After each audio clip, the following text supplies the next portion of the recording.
가을에 몇 번 제가 말씀드린 내용을 한 번 더 말씀드리면, 곡식을 거두어 드릴 때 덜 익은 것은 끝까지 줄기를 붙들고 놓지 못합니다. 그 일을 연상해서 사람도 좀 덜 된 사람을 조금 세상적인 표현을 그대로 빌려오면 덜 떨어진 녀석 혹은 덜 떨어진 놈, 그렇게 비하해서 부르죠. 잘 익어야 줄기를 놓고 줄기에서 떨어져 나와서 새로운 씨앗이 될 수 있습니다. 그런 현상을 다른 말로는 성취, 무엇인가를 이루었다라는 말로 표현하죠. 예수님은요, 마태복음 5장 17절 말씀에 시작, 내가 율법이나 선지자를 폐하려 온 줄로 생각하지 말라. 폐하러 온 것이 아니요 완전하게 하려 함이라. 율법을 성취하러 오셨다는 선언이에요. 십자가 지고 죽으시는 마지막 순간에 그 일을 다 이루셨다는 뜻으로 다 이루었다. 그리고는 이제 목숨을 놓으셨는데요. 오늘은 그 성취의 내막을 조금 들여다보는 시간입니다. 예수님께서 십자가에서 이루신 성취가 뭘까요? 제일 먼저는요, 제목을 같이 한번 읽읍시다. 주보에 있지요. 1번 죽음을 해결하심. 시작. 한 번 더 합시다. 시작. 죽음을 해결하셨습니다. 우리는 단적으로 율법을 지켜내지 못하는 죄인이죠. 정확히 그런 죄인을 죽음으로 처벌하시는 게 율법의 내용이에요. 죄인을 처벌하는 십자가는 인간이 당할 수 있는 모든 고통을 가장 증폭시킨 사형틀입니다. 예수님은 십자가에 두 손과 두 발을 못 박히시고 머리에는 가시관을 쓰시고 온몸에는 이 채찍 끝에다가 짐승 뼈 조각을 매달아 가지고 휘두르는 채찍질로 전신이 찢기고 피 흐르는 고통을 겪으셨습니다. 그런데 그런 통증보다 훨씬 심각한 고통은요, 갈증이었습니다. 어제 저녁에 만찬 석상에서 음식을 드신 이후에 밤에 체포되셨고, 안나스의 집으로, 가야바의 집으로, 헤롯의 재판정으로, 다시 빌라도의 재판정으로 밤새 끌려다니시면서 신문을 받으셨고, 그리고는 동이 트는 아침에는 한 사람의 힘으로 감당하기 버거운 나무 십자가를 걸머지고 골고다 언덕길을 오르셨습니다. 아침 9시 4월의 태양이 골고다 언덕에 환하게 비추어서 언덕은 막 뜨거운 열기로 달아오르는 시간에 공복으로 밤새 시달린 몸으로, 그리고 벌겨 벗긴 채 십자가에 달리신 것이죠. 오후 3시가 되었을 때에 장장 6시간을 그 나무 십자가에 벌거벗은 몸으로 매달려 계신 그 분은 두 손과 두 발에 당한 상처, 온몸에 입은 상처, 그리고 머리에 가시관을 뒤집어 쓴 아픔보다 더 극심한 고통이 다가왔는데요. 온 몸 안에 수분이 땀과 피로 다 말라버린 탈수 증세로부터 비롯되는 극심한 갈증이었습니다. 그래서 십자가에 달리신 예수님은 내가 못 박힌 손이 아프다, 발이 아프다, 머리에 쓴 가시관에 찔린 상처가 아프다 하지 않으시고, 그거보다 더 극심한 고통인 갈증을 호소하시느라고 내가 목마르다 하신 것입니다. 통증은 그야말로 단순한 통증이지요.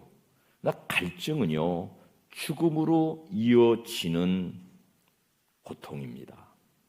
이사야서 53장 5절은요 이렇게 기록하고 있습니다. 시작. 그가 찔림은 우리의 허물 때문이요, 찔린 상처에서 물과 피가 다 흘러서 그 갈증으로 탈수 증상으로 예수님은 죽으셨습니다. 근데 이분이 누구실까요? 물로 포도주를 만드신 분입니다. 스스로를 생수라고 표현하신 적이 있지요. 요한복음에 시작, 내가 주는 물을 마시는 자는 영원히 목마르지 아니하리니 내가 주는 물은 그 속에서 영생하도록 솟아나는 샘물이 되리라. 그런 분이 목말라 죽으셨습니다. 그 목마른 십자가로 우리의 죽음을 다 가져가신 것이지요. 그래서 돌아가시는 마지막에 우리를 살리시려는 계획을 다 이루었다고 말씀하시는 것입니다. 그러므로 그 십자가에 달려서 내 대신 온몸의 탈수 증세로 목마름을 견디지 못하고 마침내 목숨을 내어놓으신 그분을 나의 주님으로 믿으면 따라합시다. 영생을 얻습니다. 여러분 속에 영원히 마르지 아니하는 생명의 샘이 솟아나는 것입니다. 그 예수님을 믿으시기를 주님 이름으로 축복합니다. 목마름과 더불어서 상처의 고통도 결코 간과할 수 없습니다. 멸시와 천대를 받은 마음의 고통이 크지요. 몸 아픈 것보다 마음으로 멸시당하고 천대당하고 사람들이 침뱉고 막 뺨을 때리고 이런 수모, 건장한 청년 남자로 온몸을 벌거벗겨서 남들 앞에 드러내야 되는 모멸감, 거기다가 두 손과 두 발에 못이 박히고 머리에는 가시관을 쓰시고 등에는 채찍을 맞아서 전신에 최대한의 고통을 다 받으셨습니다. 그런 극심한 육체적 고통을 위한 인간의 최소한의 배려가 성경에 기록되어 있는데요. 요한복음 19장 29절 말씀에는요. 시작, 거기 신 포도주가 가득히 담긴 그릇이 있는지라 사람들이 신 포도주를 적신 해면을 우슬초에 메어 예수 입에 대니. 신 포도주는 다시 말해서 독한 술입니다. 마가복음에는 그 술을 몰약을 탄 술이라고 쓰고 있죠. 마가복음도 읽어볼까요? 시작, 몰약을 탄 포도주를 주었으나 예수께서 마시지 아니하시니라. 몰약을 탄 신포도주는 강력한 진정제 혹은 마취제 기능을 하는데요. 예수님은 그걸 받아 마시지 않으셨습니다. 그걸 마시면 약간의 진통 효과가 있지만은 갈증은 더욱 심해질걸요. 게다가 그분의 고통은 우리의 고통을 가져가시기 위한 것이므로 마취제로 감하거나 면하지 않아야 인간이 당하는 모든 고통을 다 짊어지고 가질 수 있기 때문에 그런 마취제를 거절하신 채 온몸으로 그 고난을 받아내신 것입니다. 다시 한번 이사야서 53장 5절을 읽어보면요. 시작, 그가 찔림은 우리의 허물 때문이요 그가 상함은 우리의 죄악 때문이라. 그분이 찔려 죽으신 것은 우리의 해결할 수 없는 원죄 때문이고 그분이 고통당하신 것은 우리가 손과 발과 생각과 머리로 행실로 말로 지은 죄들 때문에 당하신 것입니다. 그러므로 예수 그리스도의 십자가 사건은 우리가 인생을 살면서 당할 수 있는 모든 고난, 모든 고통의 해결 최고 치유책이 되는 것이죠. 그 십자가 예수님을 믿으면 인간을 고통스럽게 만드는 가난이나 질병이나 불안이나 낙심이나 좌절이나 우리를 고통스럽게 하는 모든 요소들이 사라지는 줄로 믿습니다. 그 예수님을 믿고 이런 모든 고통으로부터 해방되시기를 주님 이름으로 축원합니다. 예수님이 세상에 오실 때는 세 가지 직분을 걸머쥐고 오셨어요. 그걸 메시아라고 그럽니다. 사탄의 머리를 상하게 하시고 죄에 빠진 사람을 구원하시려고 선지자로 오셨고, 잘 아시는 대로 제사장의 직분으로 오셨고 마지막 왕의 직분으로 오셨습니다. 예수님의 십자가의 죽으심은 제일 먼저 선지자로 오신 직분을 성취 완성하시는 일이죠. 선지자란 뭐냐? 하나님의 뜻을 세상에 알리는 직분이에요. 요한복음 1장 18절 말씀에 시작. 본래 하나님을 본 사람이 없으되 아버지 품속에 있는 독생하신 하나님이 나타내셨느니라. 독생하신 하나님 예수님은 이 세상에 우리 눈에 보이지 않는 하나님을 드러내 보이시는 선지자로 오셨습니다.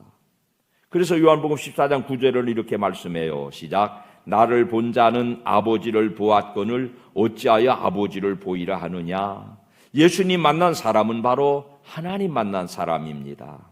사람 몸을 입고 오신 예수님은 그 사역기간 중에 말씀을 통해 인간을 구원하시려는 하나님의 지혜, 하나님의 뜻을 드러내 주셨습니다. 기사와 이적을 통해서는 지금도 만물을 창조하시고 통치하시는 하나님이심을 보여주셨습니다. 그 일로 선지자의 일을 성취하셨기 때문에 다 이루셨다고 말씀하시는 것이에요. 십자가에서는 우리가 지은 죄가 얼마나 참혹한 결과를 만들어주는지를 보여주셨고 그 길에 구원이 있음을 보여주심으로 선지자로 이 세상에 오신 예수 그리스도는 하나님의 뜻, 하나님의 계획을 우리 앞에 폭로해서 보여주시는 것입니다. 두 번째로 예수 그리스도의 십자가는요, 그분이 제사장으로서의 직무를 완전히 성취하셨음을 설명하는 일입니다. 제사장들은 백성들의 죄를 해결하는 직분이거든요. 그래서 예수님은 스스로를 세상 죄를 지고 가는 하나님의 어린 양이라고 자기 자신을 설명하시면서 세상에 오셨습니다. 메시아로 오셔서 이 세상을 대속하시는, 죄를 해결하시는 사역에 대한 설명인데요. 그 대속은 하나님과 동떨어졌던 인간과의 화해를 이룹니다. 마침내 주님은 당신의 몸을 십자가 대속의 제물로 드리심으로써 인류의 죄를 대속하시고 하나님과 극적인 화해를 이루어 주시는 제사장으로 오신 것이에요. 주님이 십자가에 달려 죽으실 때에 대제사장만 1년에 단 한 번 대속죄일에 죽은 짐승의 피를 가지고만 들어갈 수 있는 성전 지성소의 휘장이 열렸습니다. 그 길을 히브리서 기자는 이렇게 설명해요. 시작. 그 길은 우리를 위하여 휘장 가운데로 열어놓으신 새로운 살 길이요 휘장은 곧 그의 육체니라. 그러므로 이제 누구나 예수 그리스도를 내 죄를 해결하시는 제사장으로 그분이 직분을 완성하셨다는 사실을 믿으면 그분의 피를 의지해서, 그분이 십자가에 달려 죽으실 때 흘리신 그 피를 의지해서 성전에 들어가서, 지성소에 들어가서 자기 자신의 죄를 스스로 해결할 수 있는 길을 열어놓으셨습니다. 예수 그리스도는 저나 여러분의 죄를 해결할 수 있는 제사장으로서의 직분을 완성하심으로 저나 여러분 모두가 내가 지은 죄를 스스로 해결할 수 있는 제사장으로 살아가도록 그 일을 성취해 주신 우리의 구세주이신 줄로 믿으시기를 축원합니다. 세 번째로 왕으로 오신 직무를 잘 성취하셨습니다. 왕은 통치자지요. 예수님은 이 세상에 왕으로 오셨습니다. 요한복음 18장 37절 말씀에는요.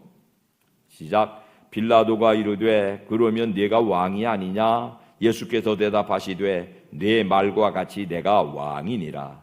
내가 이를 위하여 태어났으며 이를 위하여 세상에 왔나니 곧 진리에 대하여 증언하려 함이로라. 무릇 진리에 속한 자는 내 음성을 듣느니라. 스스로 왕으로 세상에 오셨다고 말씀하세요. 근데 예수님의 왕국은 이스라엘이 아니에요. 예수님은 온 세상을 통치하는 왕으로 이 세상에 오셨습니다. 지금도 여전히 우리의 왕으로 우리를 통치하고 계십니다. 그분은 심지어 죄와 죽음과 사탄의 영역까지도 통치하고 계십니다. 이 세상 누구도 그분의 통치를 벗어날 수 없습니다. 십자가에서 그 왕국을 온 우주로 확대해서 심지어 저 음부의 세력까지, 어두움의 영, 사단의 영까지 완전히 거머쥐는, 왜냐하면 그 이전에는 이 어둠의 세력들이 죽음이라는 무기를 가지고 사람들을 거머쥐고 있었거든요. 예수 그리스도께서 십자가에 달려 죽으심으로 그 죽음의 권세, 죽음의 어두운 세력까지를 완전히 거머쥐시는 통치자로 왕으로서의 직무를 성취하신 것입니다. 주님은 십자가의 사단을 결박하시고 죄의 싹을 치르시고 저나 여러분 우리 모두를 구원하셨습니다. 그리고 우리에게는 그분의 자녀라는 이름을 주셨지요. 그거는 지난 주일에 언뜻 지나가면서 말씀드린 대로 곡식의 쭉정이 껍질을 만들어 주신 것과 같습니다. 여러분을 하나님의 자녀라고 이름 주신 것은 그분이 선지자로 제사장으로 왕으로 세상에 오셔서 십자가 걸머지고 죽어 주심으로 우리에게 주신 특별한 선물이 옳습니다. 그분의 은혜로 말미암아 그분의 구속, 그분의 죄사함, 그분의 십자가로 말미암아 저나 여러분 모두가 하나님의 자녀가 되었고 구원받은 백성이라는 신분, 껍데기, 의를 뒤집어 쓰게 되었습니다. 그것이 하나님의 선물입니다. 그런데 여러분, 쭉정이로 있는 곡식은 마침내 가을이 되고 겨울이 돼도 그 줄기를 놓지 못해요. 떨어져 나가서 자기 인생을 따로 성취할 수 없어요. 덜 떨어진 놈이 되는 것입니다. 저나 여러분을 쭉정이로 하나님의 자녀라는 이름을 주셨는데 이제 우리에게 그 쭉정이 안을 채워서 알곡으로 우리 인생을 성취하도록 명령하고 계신 것입니다. 빌립보서 2장 12절 말씀 시작. 나의 사랑하는 자들아 너희가 나 있을 때뿐 아니라 지금 더욱 나 없을 때에도 항상 복종하여 두렵고 떨림으로 너희 구원을 이루라.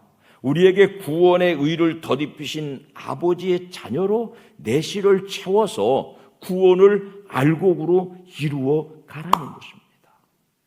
여러분 마지막 심판 때 알곡과 쭉정이를 가리시는데 쭉정이는 하나님이 주신 하나님의 자녀라는 이름인데요. 그 쭉정이가 불로 들어갈 수 있다는 것이에요. 쭉정이가 하나님이 주신 하나님의 자녀라는 이름을 우리가 채워내지 못하면 알곡으로 우리 자신을 성취하지 못하면 쭉정이가 되는 것입니다. 그 일을 이루는 곳이 어디냐? 엔 크리스토스, 그리스도 안에서 우리가 그 일을 이룹니다. 세상적인 수고와 노력으로 인간적인 도덕 윤리적인 의무로가 아니고요. 요한복음 15장은요 시작. 나는 포도나무요 너희는 가지라. 그가 내 안에 내가 그 안에 거하면 사람이 열매를 많이 맺나니 나를 떠나서는 너희가 아무것도 알 수 없습니다. 우리 삶이 주님 안에 있으면 우리 인생의 목적, 신앙의 열매를 성취합니다. 쭉정이가 알곡으로 채워집니다. 구원받은 하나님의 자녀가 그 사랑 안에 거하면 풍성한 열매를 우리도 주님처럼 성취하게 되는 것이죠. 부모가 자녀나 길러서 대학 졸업시키면은 부모 역할 다 한 줄 착각했더니 아닙니다. 취직해서 밥벌이 시작하면은 부모 역할 다 한 줄 알았더니 아닙니다. 장계 보내면은 부모 역할 다 한 줄 알았더니 아닙니다. 그놈들이 새끼 나가지고 할아버지 되면은 이제 조금 자식을 향한 의무를 다했다고 생각했더니 그것도 아닙니다. 그러고 보니까 부모는 죽을 때까지 부모입니다. 자식을 낳고 살아도 여전히 돌보는 게 부모입니다. 하나님 우리 아버지시죠. 우리에게 하나님의 자녀라는 구원의 이름을 주신 후에도 끝까지 지키고 끝까지 보호하시고 그리고 그 사랑 안에 살도록 그 사랑 안에 머물러서 우리가 알곡 되도록까지 끝까지 우리를 지키고 보존하시는 것이 우리를 향하신 아버지 하나님의 사랑이올시다. 여러분 그 사랑 안에 거하십니까? 다시 한번 여쭤요. 여러분 그 사랑 안에 거하십니까? 그리스도 안에서는 알곡이 될 수 있고요. 그리스도 벗어난 세상에서는 인간적인 수고와 노력과 내 시간의 경영과 내 인간적인 삶의 화려함, 이런 걸 가지고는 우리 스스로를 알고 만들어 갈 방법이 없고요. 포도나무 비유에서 일러주는 바대로 내 안에 거하라, 내 안에 거하라. 그리스도 안에 거하면, 그래서 여러분 우리의 삶의 자리는 정확하게 두 영역으로 나뉘는데요. 그리스도 안에 사는 영역이 있고 그리스도 밖에 사는 영역이 있습니다. 여러분의 삶은 어디에 더 치중하고 계십니까? 어느 쪽 다리에도 체중이 실려 있습니까? 연말을 당해 가는데요. 코로나로 한 2, 3년 동안 우리의 신앙은 초토화되다시피 했습니다. 그리스도 아니라고 하는 삶의 영역이 이 코로나라고 하는 직격탄을 받아서 그리스도 안에서의 삶이 무너지는 것을 당연하게 여기는 시대에 살고 있습니다. 사랑하는 여러분, 예수 그리스도께서 십자가에 달려 죽으심으로 저나 여러분을 하나님의 자녀 만드시는 일을 완성하셨습니다. 성취하셨습니다. 남아있는 그 성취된 하나님의 자녀 그리스도의 백성, 그 껍데기 안을 채워가는 알곡 성도로 마지막 심판 때에 흩날려가는 쭉정이가 아닌 알곡 성도로 자기를 준비해 가는 성취의 사명이, 책임이, 의무가 우리에게 주어져 있는 바. 어떻게 한다고요? 그리스도 안에 거하십시오. 굉장히 이게 모호한 얘기인데요. 그리스도 안에다가 체중을 실으셔야 돼요. 세상에 너무 얽매이시면 안 돼요. 그리스도 안에 사십시오. 예배자로 사시기 바랍니다. 기도자로 사시기 바랍니다. 말씀 안에 사시기 바랍니다. 하나님의 교회에 충성하고 헌신하는 그 영역을 확장하시기 바랍니다. 세상에는요, 아무리 우리가 체중을 실어서 세상에다가 관심을 두고 무게를 두고 가치를 두어도요, 우리의 알곡되는 성취를 이룰 방법은 없습니다. 그리스도 안에 있어야, 하나님 안에 있어야 마지막 날에 우리가 주님 앞에 알곡 성도로 구별될 것이거든요. 코로나가 다시 유행한다고 그래서 걱정이에요. 가을 걷어붙이고 겨울로 들어가는 이 시점에 내가 그리스도 안에 있는지, 내게 예배 생활은 건강한지, 내게 기도 생활은 규칙적인지, 내가 하나님의 말씀에 강력한 영향을 받고 있는지, 그리스도 안에 사셔서 알곡 성도로 여러분의 신앙, 여러분의 구원을 성취하시기를 주님 이름으로 축원합니다.